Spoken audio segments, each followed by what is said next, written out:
భోజనము చేసి సంతోషించుట ఎవరికి సాధ్యం? అంటే నువ్వు భోజనం చేస్తున్నావంటే కూడా దేవుని యొక్క సంకల్పము. భోజనము అంటే ఆయన సెలవులేక భోజనము చేసి సంతోషించుట. సంతోషం నిన్ను సంతోషపరిచేది దేవుడు, నిన్ను ఆనందపరుస్తుంది దేవుడు. నిన్ను లేపేయాలంటే కూడా ఆయనకి క్షణము చాలు, క్షణము చాలు. క్షణములో నాశనం చేస్తాడు. మోసే తప్పుగా అంటాడు. మోసే వీడు నీ మీద ఎదురు తిరుగుతున్నారా, నీ మీద ఎదురుదాడి చేస్తున్నారా, ఒక్కసారి నువ్వు తప్పుకో మోసే, ఒక్క క్షణంలో వీళ్ళందరూ నేను నాశనం చేస్తాను అంటున్నాడు. కానీ మోసే ప్రాధాన్యపడుతున్నాడు. మోసే అడుగుతున్నాడు, అయ్యా ఇదిగో ఒకవేళ నువ్వు వారందరినీ సంహరించాలనుకుంటే నువ్వు రాసుకున్నటువంటి దేవగ్రంథంలో అడుగుతున్నా పేరు తీసివేయి. అయ్యా అదిగో నీకు చెడ్డ పేరు. అలా దేవుడు, ఇశ్రాయేలు దేవుడు వారందరినీ అరణ్యంలోనికి తీసుకుని వెళ్ళి వారిని చంపడానికే వారిని తీసుకుని వెళ్ళిపోయారని చెప్పని లోకమంతా నిన్ను గురించి తప్పుగా అనుకుంటుందయ్యా అని చెప్పని, ఒకవేళ వారిని చంపివేయడమే నీకు న్యాయమైతే ఇదిగో జీవ గ్రంథంలో నుంచి నా పేరు కూడా తీసివేయడం. ప్రార్థన దేవుడికి ఇష్టమైందండి. మోసే ప్రార్థన ఎందుకు ఈ మాట చెబుతున్నాడంటే, ఒక హేరోదు క్రూరుడు, ఒక హేరోదు ఆ శిశువును చంపాలి అని అనుకుంటున్నాడు. ఆ శిశువును వెతుకుతున్నాడు, ఆ వెతకపోతున్నాడు. కాబట్టి నువ్వేం చేయాలంటే, నేను చేయగలను, నేను హేరోదును చంపాలంటే చంపగలను, కానీ చంపను. ఎందుకనంటే ఇదిగో దేవుడు అంటాడు. అదే హెస్కేలు గ్రంథము, అదే 18వ అధ్యాయము, హెస్కేలు గ్రంథము 18వ అధ్యాయము 23వ వచనం చూడగలిగితే, హెస్కేలు గ్రంథము 18వ అధ్యాయము 23వ వచనం మనం చూడగలిగితే, దుష్టులు మరణము ముందుట చేత నాకేమాత్రమైన సంతోషము కలుగునా, వారు తమ ప్రవర్తనను దిద్దుకొని బ్రతుకుటయే నాకు సంతోషము. దుష్టుడుగా ఉండి మరణించడం దేవుడికి ఇష్టం లేదండి. దుష్టుడుగా ఉండి మరణించడం దేవుడికి ఇష్టం లేదు. దుష్టుడు మరణము నుండి చేత నాకేమాత్రమైన సంతోషము కలుగునా, వారు తమ ప్రవర్తనను దిద్దుకొని బ్రతుకుటే నాకు సంతోషం. దేవుడికి సంతోషం ఎక్కడ ఉన్నది? దుష్టుడు ప్రవర్తన దిద్దుకొని మరలా దుష్టుడు తన ప్రవర్తన దిద్దుకొని బ్రతుకుటే నాకు సంతోషం. మనిషి మారు మనసు మొదలంలో దేవునికి ఆనందం ఉందండి. మనిషి మారడంలో దేవుడికి ఆనందం ఉందండి. అందుకని నువ్వు ఎంత దుష్టుడు అయినా, అందుకని నువ్వు ఎంత దుర్మార్గుడు అయినా, నువ్వు ఎంత నీచుడు అయినా కానీ దేవుడు నీకు ఆయుష్ కాలాన్ని ఇస్తున్నాడు, నిన్ను బ్రతకనిస్తున్నాడు. హేరోదు శిశువును చంపాలి అనుకున్నప్పుడు దేవుడు ఆ హేరోదుని లేకుండా చేయగలడు. కానీ ఎందుకు దేవుడు తన యొక్క పిల్లవాడు శిశువుని తల్లిని తీసుకొని నువ్వు ఐగుప్తు వెళ్ళు అని చెప్పని అంటున్నాడు అంటే, ఏమండి ఈ కాలంలోనైనా ఆయన అయినా కానీ మారు మనసుకి అవకాశం ఇస్తున్నాడు దేవుడు. మనిషి మారడానికి అవకాశం ఇస్తున్నాడు, మనిషి మార్పు చెందుతాడేమోనని అవకాశం ఇస్తున్నాడు. ప్రకటన గ్రంథము 2వ అధ్యాయము 21-22 చూడగలిగితే, ప్రకటన గ్రంథము 2వ అధ్యాయము 20-21 మనం చూడగలిగితే, ప్రకటన గ్రంథము 2వ అధ్యాయము 20-21 చూడగలిగితే, కావున ప్రకటన గ్రంథము 2:20-21 అయినను నీ మీద తప్పు ఒకటి నేను మోపవలసి ఉన్నది ఏమనగా, తాను ప్రవక్తనని చెబుతున్న యెజబెలు స్త్రీని నీ ఉండనిచ్చుచున్నావు. జాగ్రత్త చేయుటకు విగ్రహములకు భరించిన వాటిని తిరుగుటకును అది నా దాసులకు బోధించుచు వారిని మోసపరచుచున్నది. అంటే ఒక క్యారెక్టర్ గురించి చెబుతున్నాడు. యెజబెలు క్యారెక్టర్, ప్రవక్తలను చంపించినటువంటి యెజబెలు ఏరియా కాలంలో భయంకరమైనటువంటి బయలుకి, అంటే దేవుని కాకుండా బయలుకి ప్రజలు చేయించినటువంటి ఒక క్యారెక్టర్ అయినటువంటి యెజబెలు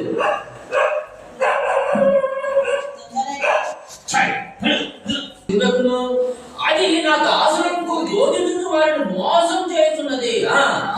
మారు మనసు పొందుటకు నేను దానికి మారు మనసు పొందుటకు నేను దానికి సమయం ఇచ్చింది కానీ అది జాగ్రత్తగా విడిచిపెట్టి మారు మనసు పొందడానికి అవకాశం ఇస్తున్నాడంటే, దేవుడు ఇంకా మనకు సమయాన్ని ఇస్తున్నాడంటే, దేవుడు ఇంకా మనం ఎన్ని చేస్తున్నా, ఎంత భయంకరమైనటువంటి పాపాలు చేస్తున్నా గానీ దేవుడు మనలను ఇంకా రక్షిస్తున్నాడు, దేవుడు మనల్ని ఇంకా కాపాడుతున్నాడంటే కారణం ఏంటో తెలుసా? ఏంటంటే మారు మనసు. చంపించినటువంటి క్యారెక్టర్ అంటే ఆమె దేవుడి పిల్లలను దేవుడికి కాకుండా అన్య దేవతల వైపు ఆరాధించమని ప్రేరేపించినటువంటి స్త్రీ అండి. ఆ స్త్రీని కూడా దేవుడు ఏం చేస్తాడంటే మారు మనస్సు పొందుటకు నేను దానికి సమయం ఇచ్చింది కానీ అది తన జాగ్రత్తను విడిచిపెట్టి మారు మనస్సు పొందనలేదు. ఏమంటే ఒక సంఘం గురించే కాదండి, ఈ రోజు ఉన్న సమాజంలో ఉన్న మనం గురించి కూడా ఈ పాఠాలు తెలుసుకోవాలి. ఒక చెడుని దేవుడు తీసివేయాలంటే క్షణంలో తీసివేయగలడు. ఒక చెడు స్వభావం కలిగినటువంటి వ్యక్తిని దేవుడు తీసివేయాలంటే క్షణంలో తీసివేయగలడు. కానీ దేవుడు ఎందుకు మనల్ని ఇంకా బ్రతకనిస్తున్నాడంటే, దేవుడు ఎందుకు మనల్ని ఇంకా ఉన్ననిస్తున్నాడంటే మారు మనస్సు పొందాలి. ఎందుకు బ్రతకనిస్తున్నా? మనకు ఆయుష్కాలం మన గొప్పతనం కాదు. ఈ మధ్య ఒక ఆయన రెస్టారెంట్కి వెళ్ళారు, ఫ్యామిలీ అంతా రెస్టారెంట్కి వెళ్ళారండి. రెస్టారెంట్కి వెళ్ళారు ఫ్యామిలీ, తను తన భార్య, తనకు ఉన్నటువంటి 2 పిల్లలు, మనవాళ్ళు, వీళ్ళందరూ వెళ్ళి చక్కగా కూర్చున్నారండి. భోజనం ఆర్డర్ చేసి భోజనం కూడా వచ్చింది. భోజనం వచ్చి తినబోయేటటువంటి సమయానికి అలా నోట్లు పెట్టుకుని పోయే సమయానికి గుండె అది తెచ్చిపోయాడు, హార్ట్ అటాక్ వచ్చింది. ఇక్కడ ఎంతపడి తెచ్చిపోయాడు. అయితే అందుకనే ప్రసంగి 2:25 చూపించాను. ఆయన సెలవు లేక భోజనం చేసి సంతోషించుట. మనం సంతోషిస్తున్నామండి, మనం చక్కగా ఆనందంగా ఉంటున్నామండి, మన పిల్లలతో ఆనందంగా ఉంటున్నాము, మనం తిని ఆనందంగా ఉంటున్నాము, మనం బ్రతుకుతున్నటువంటి విధానంలో మనం ఆనందంగా ఉంటున్నాము. కానీ దేవుణ్ణి ఆనందపరిచేవారిగా ఉంటున్నాము. దేవుణ్ణి ఆనందపరిచేవారిగా ఆయనే ఉంటున్నాడు. ఒకడు దుష్టుడిగా ఉండి దుర్మార్గతలో ఉండి మరణం పొందుతా నాకేమైనా సంతోషమా? ఒకడు దుష్టుడిగా ఉండి ఒక దుర్మార్గుడిగా ఉండి మీరు చనిపోయేందుకు నాకు ఆనందం కాదు. వారు తమ ప్రవర్తనను దిద్దుకొని బ్రతుకునే నాకు సంతోషం. ప్రవర్తనను మార్చుకోవాలి, బుద్ధి మార్చుకోవాలి, మనం మారు మనసు పొందాలి. మారు మనసు పొందుంటే మనకు దేవుడికి ఇష్టం. మారు మనసు పొందాలంటే దేవుడు హేరోదుకు కూడా ఎందుకు సమయం ఇస్తున్నాడు? చంపగలడు, హేరోదుని చంపగలడు. కానీ ఒక మంచి లోకంలోకి వస్తున్నప్పుడు, ఒక మంచి ఈ లోకంలో జరుగుతున్నప్పుడు ఆటోమేటిక్ గా చెడు అనేది దాన్ని అడ్డుకునే ఉంటుంది. మంచికి చెడు అడ్డుకుంటుంది, మంచిని చెడు ఆటంకపరుస్తుంది. మంచి జరుగుతుందంటే దెయ్యం ఊరుకోలేదు. వామో ఇల్లు మీద ప్రసంగాలు చేస్తున్నాడు, ఎక్కడ మనుషులందరూ మారిపోతారని చెప్పని ఎవరో రేపిందంటే అంటే అది అపవాది సంబంధులు మంచిని అడ్డుకునే చెడు ఉంటూనే ఉంటుంది. ప్రారంభ మానవుడైనటువంటి ఆదాము ఉన్నాడు. అతనికి 2 కుమారులు అంటే ఒక మంచి అయినటువంటి యేసుక్రీస్తు ప్రభు వారు పుట్టినప్పుడు, ఒక లోకాన్ని రక్షించేటటువంటి యేసుక్రీస్తు ప్రభు వారు పుట్టినప్పుడు ఆ మంచి అయినటువంటి ఆ యొక్క మొక్కని ప్రారంభంలోనే చిన్నగా ఉన్నప్పుడే, బాలుడుగా ఉన్నప్పుడే ఆ మంచి అనేటటువంటి మొక్కను తుంచివేయాలనే ఆలోచన ఏ రోజుకి వచ్చింది. ఎందుకు? మంచివాడు ఈ లోకంలో ఉండకూడదు. ఏం చేస్తాడు మంచివాడు అంటే? జనాలందరినీ మంచివాడుగా మారుతాడు. ఏం చేసేవయ్యా నువ్వు జైలుకి వచ్చావా అన్నాడట ఏదో సినిమాలో. దొంగతనం చేసావా? లేదు. వ్యభిచారం చేసావా? లేదయ్యా. మరి నువ్వు ఎందుకు వచ్చావయ్యా? మరి జైలుకి అంటే ప్రజలకు మంచి చేసేది. అటైతే మంచి చేసినటువంటి బయట ఉంచారు. మంచి చేస్తే అంటే మంచికి లోకాన్ని ఏదో అంటారు, అంటే ఏదో నేను చెప్పారు యథార్థవాది లోక విరోధి. యథార్థవాది లోకానికి విరోధి అంటారు. అంటే మంచి ఈ లోకానికి నచ్చదండి. నేను చెబుతాను, మంచి మాట మంచి మనుషులకే నచ్చుతుంది. మంచి మాట మంచి మనుషులకే నచ్చుతుంది. చెడు మాట చెడ్డవారికే నచ్చుతుంది. మంచి మాట చెడ్డవారికి ఎక్కదు. ప్రారంభ మానవుడైనటువంటి ఆదాము అవ్వలకు 2 కుమారులు పుట్టారండి. ఎవరు ఆ పేరు చెప్పగలరా? హేబెలు, కయీను. 2 కుమారులు పుట్టారండి. ఆ 2లో ఒకడు మంచి, వాళ్ళ గురించి ఏం రాయబడింది? నీతిమంతుడు. హేబెలు నీతిమంతుడు, మంచివాడు, దేవుని యందు భయభక్తులు కలవాడు, నీతిమంతుడు అని రాయబడిందండి. ఇంకొకటి అంటే ఒక మనిషినే దేవుడు వాడుకుంటాడు. ఇప్పుడు దెయ్యానికి శరీరం లేదండి. దెయ్యానికి శరీరం లేదు వచ్చి చెడు చేయటానికి. ఏదో ఒక శరీరాన్ని వాడుకునింది. ఒక శరీరం కావాలి. ఆ శరీరము అపవాదికి మనం ఇస్తేనే అది మనలోకి వస్తుంది. ఇప్పుడు నాలోకి రమ్మానండి, నాలోకి వచ్చి సత్యమే ఏదో పాట వేయాలనుకో, నేను వేస్తానా? నేను ముందు అవుతానా? తాగను కదా.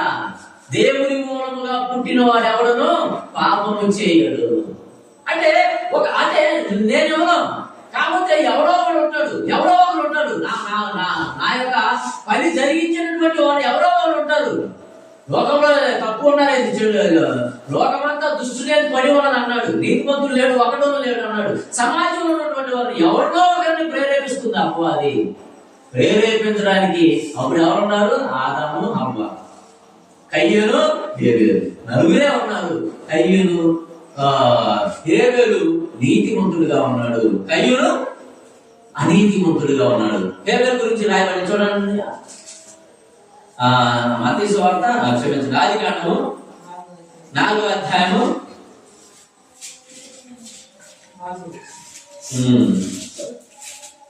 7 చదువుకుందాం. 7 నీవు సక్రియ చేసిన ఎడల తల ఎత్తుకొనవా, సక్రియ చేయని ఎడల వాకిట పాపము పొంచి ఉండును. వాకిట పాపం వీళ్ళు అర్పణించారు. హేబెలు అర్పణ దేవుడు స్వీకరించాడు. ఆయన కయ్యూను అర్పణను స్వీకరించలేకపోయేదానికి నా అర్పణ దేవుడు తీసుకోలేదని చెప్పని ఆయన మనసులో దేవుడి గురించి చెడు స్వభావం కలిగి ఉన్నాడు. వెంటనే అపవాది అతన్ని పట్టేసింది. ఎందుకు? మంచిని చంపడానికి చెడుని ఆయుధంగా తీసుకున్నాడు. మంచిని చంపడానికి చెడుని ఆయుధంగా తీసుకున్నాడు. నీవు సత్క్రియ చేసిన ఎడల తల ఎత్తుకొనవా, సత్క్రియ చేయని ఎడల వాకిట పాపము పొంచి ఉండును. నీ ఎడల దానికి వాంఛగలుగుతుంది, నిన్ను పట్టుకుంటుంది. నీవు దాన్ని ఏరుదు, పాపాన్ని ఏరుదు. నీలో సక్రియ లేకపోతే పాపం వాకిట ఉండును. ఆ వాకిట ఉన్నటువంటి పాపము నీలోకి వస్తుంది. నీలోకి వచ్చిన తర్వాత నిన్ను ఏరుతుంది. అలాగే వచ్చింది. 8వ వచనము, కయ్యూను దాకా హేబెలుతో మాట్లాడాను. ఏం మాట్లాడాడు? హేబెలు చేసిన తప్పేందండి? మంచి అర్పణను ఇచ్చాడు. దేవునికి ఇష్టమైనటువంటి అర్పణను ఇచ్చాడు. దేవునికి ప్రీతికరమైనటువంటి అర్పణను ఇచ్చాడు. దేవుని దృష్టిలో మంచిగా ఉన్నాడు. అదే హేబెలు చేసిన తప్పు. నువ్వు నీ మంచితనాన్ని వదులు. ఒకటి నువ్వు లేదా నువ్వు నాలాగా దుష్టుడుగా అన్నా ఉండు. అప్పుడు ఇద్దరు అర్పణలు ఆయన తీసుకోడు. ఇప్పుడు నువ్వు మంచోడు అయిపోతున్నావు, నేను చెడ్డోడు అయిపోతున్నాను. కాబట్టి ఒకటి, నీవు నీ మంచితనాన్న విడిచిపెట్టు, లేకపోతే చావనన్నా చావు. నేను చావనన్నా సస్తాను కానీ నా నీతిని నేను వదులుకోనన్నాడు హేబెలు. మాట్లాడాను. అదే వాళ్ళిద్దరి మధ్య జరుగుతున్నటువంటి వాదన అదే. కయ్యూను హేబెలుతో మాట్లాడాను. వారు పొలంలో ఉన్నప్పుడు కయ్యూను తన తప్పుడైనా హేబెలు మీద పడి అతనిని చంపెను. అంటే మంచిని చంపుదామనే, మంచిని ఉండకుండా చేయాలని ఆలోచన అపవాదిది ఎప్పటి నుండి? ప్రారంభం నుంచి ఉంది. ఉందంటే మంచిని చంపివేయాలి, ఈ మంచివారు బ్రతకకూడదు, మంచిని తీసివేయాలి అనే ఆలోచన అపవాదిది ప్రారంభం నుంచి ఉంది. హేబెలు ఏం చేశాడు? 4వ అధ్యాయం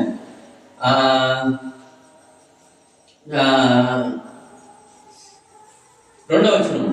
హేబెలు ఎలాంటి అర్పణించాడు చూద్దాం. 4వ అధ్యాయం 2వ వచనం. తర్వాత తమ్ముడు హేబెలు కనెను. హేబెలు గొర్రెల కాపరి. హేబేలు కూడా తన మందలో తొలిసూలు పుట్టిన వాటిలో కొవ్విన వాటిని కొన్ని తెచ్చును. యెహోవా హేబేలును అతని అర్పణను లక్ష్య పెట్టెను. హేబేలును అతని అర్పణను లక్ష్య పెట్టెను. కయ్యూను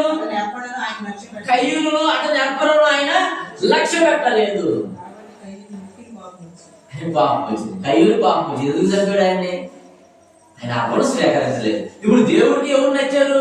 హేబేలు ముందు నచ్చాల. ముందు మనలో ఉన్న స్వభావం ఏంటంటే, మనం ఏదో ఒక పల్లెలో మనం ఎవరు నచ్చి వచ్చింది అనుకోనండి, భోజనం పెట్టాం. పల్లె తీసుకొచ్చి పల్లెలో భోజనం పెట్టాం. పల్లెనికి కొంచెం అశుభం అంటుకొని ఉంది. పల్లెనికి అశుభం అంటుకొని ఉంది. మంచి బిర్యానీ ఏమో లోపల ఉంది పల్లెలో. ఇప్పుడు ఆ పల్లెలో ఉన్నటువంటిది ఆయన తింటాడా? తినడం. దేనిని బట్టి? ఆ ప్లేట్ శుభ్రత లేదు. నువ్వు పాలు కాసేటప్పుడు నీ పాత్ర చాలా శుభ్రంగా ఉండాలి. ఆ పాత్ర చాలా శుభ్రంగా ఉండాలి, లేకపోతే పాలు ఏమైపోతాయి? విరిగిపోతాయి. అలాగే దేవుడికి ఒక అర్పణ మనం తెస్తున్నామంటే ఏదో అలవాటుగా, ఏదో ఆచరణగా, ఏదో మన జనాల దృష్టిలో మనం ఏదో గొప్పవారిగా మనం అనుకోవాలి. ఆయన చూడమాకండి. ముందు నీ మనసు బాగుండాలి, నీ ప్రవర్తన బాగుండాలి, నీ ఉద్దేశాలు ముందు నువ్వు నచ్చాలి. దేవుడికి అర్పణ నచ్చాలంటే. అలాగే హేబేలును అతని అర్పణను దేవుడు లక్ష్య పెట్టాను. ఎందుకు? తొలిసూరులో పుట్టినటువంటి వాటిని తీసుకొచ్చాడు. తొలిసూరులో పుట్టిన అర్పణను స్టార్ట్ చేశాడు. నా కోసం లోకరక్షకుడైన యేసు వస్తాడు. ఆ యేసు ద్వారా మరి అతను కూడా తొలిసూరి కుమారుడు.